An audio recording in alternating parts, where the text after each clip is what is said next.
35 ಶಾಸನಗಳು ಸಿಕ್ಕಿವೆ ಇದುವರೆಗೆ. ಸೋದೆ ಅರಸರ ಕಾಲದ 35 ಶಾಸನಗಳು. ಆಮೇಲೆ ಅವರ ಕಾಲದ ಸುಮಾರು 15ಕ್ಕೂ ಹೆಚ್ಚು ದೇವಾಲಯಗಳು, ಬೇರೆ ಬೇರೆ ರೀತಿಯ ಐತಿಹಾಸಿಕ ಕಟ್ಟಡಗಳು, ಕೋಟೆಗಳು, ಅರಮನೆಯ ಅವಶೇಷಗಳು, ಶಿಲ್ಪಗಳು, ಹೀಗೆ ಸ್ಮಾರಕಗಳು, ಈ ಎಲ್ಲವೂ ಸಾಕಷ್ಟು ಸಂಖ್ಯೆಯಲ್ಲಿ ಉತ್ತರ ಕನ್ನಡ ಜಿಲ್ಲೆಯ ಬೇರೆ ಬೇರೆ ಪ್ರದೇಶಗಳಲ್ಲಿ, ಅದು ಇಂಡೋ ಇಸ್ಲಾಮಿಕ್ ಶೈಲಿಯ 40 ಅಂಕಣದ ಬೃಹತ್ ಕಲ್ಲಿನ ಕಟ್ಟಡ, ಬ್ಯೂಟಿಫುಲ್ ಆಗಿದೆ.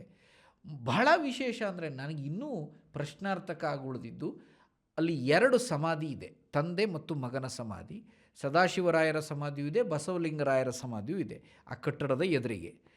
ಆ ಕಟ್ಟಡದ ಆ ಸಮಾಧಿಯ ಅಧಿಷ್ಠಾನ ಭಾಗದಲ್ಲಿ ನಾನು ಎಲ್ಲೂ ನೋಡಿಲ್ಲ, ನಾನು ವೈಯಕ್ತಿಕವಾಗಿ ನೋಡಿಲ್ಲ, ಕೇಳಿಲ್ಲ. ಸಮಾಧಿಗೆ ಶೃಂಗಾರದ ಮೈಥುನ ಶಿಲ್ಪಗಳೆಲ್ಲ ಇದೆ, ವಿಪರೀತವಾಗಿದೆ. ಇದು ಸಮಾಧಿಗೆ ಅದು ಶಿಲ್ಪಿಯ, ಆ ಕಾಲದ ಶಿಲ್ಪಿಯ ಒಂದು ವಿಚಿತ್ರವಾದ ಕ್ರಿಯಾಶೀಲತೆಯ ಪರಿಣಾಮವೋ ಏನೋ ಗೊತ್ತಿಲ್ಲ, ಸಮಾಧಿಗೆ ಮೈಥುನ ಶಿಲ್ಪಗಳಿದೆ. ಸದಾಶಿವರಾಯರ ಸಮಾಧಿಯ ಕೆಳಗಡೆ ಅಧಿಷ್ಠಾನ ಭಾಗದಲ್ಲಿ, 2 ಸಮಾಧಿಯ ಅಧಿಷ್ಠಾನ ಭಾಗದಲ್ಲಿ ಇದೊಂದು ಬಹಳ ವಿಶೇಷ. ಮತ್ತು ಸುತ್ತಮುತ್ತಲೂ ಆ ಕಾಲದ ಪ್ರಮುಖರ ಅನೇಕ ಸಮಾಧಿಗಳಿದೆ.